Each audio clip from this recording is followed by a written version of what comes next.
आप सभी का स्वागत है मेरे चैनल एजुकेशन फ्रॉम बुक्स में।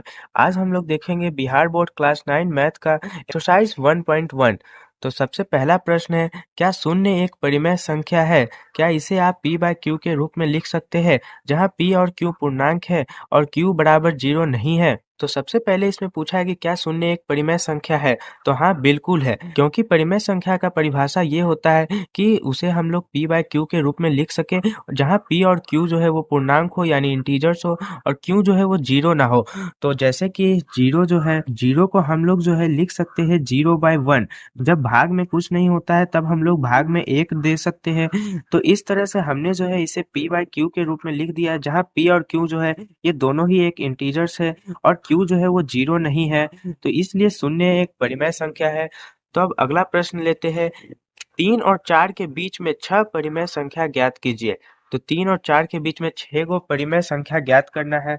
तो इसके लिए हम लोग सबसे पहले 3 और 4 जो है उसे कुछ ऐसे नंबर से गुना करेंगे जो थोड़ा बड़ा हो। जैसे कि 3 को हम लोग जो है 10/10 से गुना कर देते हैं। बस ये याद रखिएगा कि दोनों तरफ गुना करना है, यानी ऊपर भी और नीचे भी। अब ये क्या हो जाएगा, 30/10 हो जाएगा। अब 4 को भी इसी तरह से गुना कर देंगे, तो 4 गुने 10/10 हो जाएगा 40/10। अब ध्यान से देखिए कि नीचे जब सेम हो जाए तब हम लोग 30 और 40 के बीच बहुत सारे नंबर होते हैं, उन्हें लिख सकते हैं। जैसे कि 31/10, 32/10, 33/10। इस तरह से हम लोग बहुत सारे लिख सकते हैं, 39/10। तो हमें 3 और 4 के बीच 6 गो नंबर लिखना था। तो हम जो है 31/10, 32/10, 33/10, 34/10, 35/10, 36/10, इस तरह से 6 नंबर लिख, कोई भी नंबर 6 गो लिख सकते हैं इन सब के बीच में। बस ये याद रखिएगा कि हमें जो है हमेशा दोनों तरफ गुना करना होता है।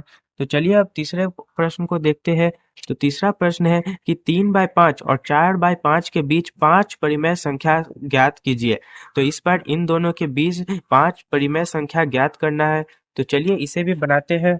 तो 3/5 और 4/5 जो है, इन दोनों को किसी एक नंबर से गुना करते हैं। तो जैसे मान लेते हैं हम 10/10 से गुना करेंगे, तब ये हो जाएगा 30/50 और ये हो जाएगा 40/50।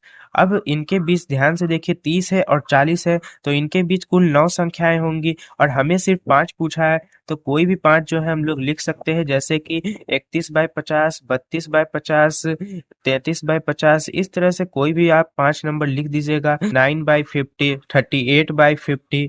तो चलिए आप क्वेश्चन नंबर 4 देखते हैं। तो क्वेश्चन नंबर 4 में कहा है कि नीचे दिए गए कथन सत्य है या असत्य, कारण के साथ अपने उत्तर दीजिए।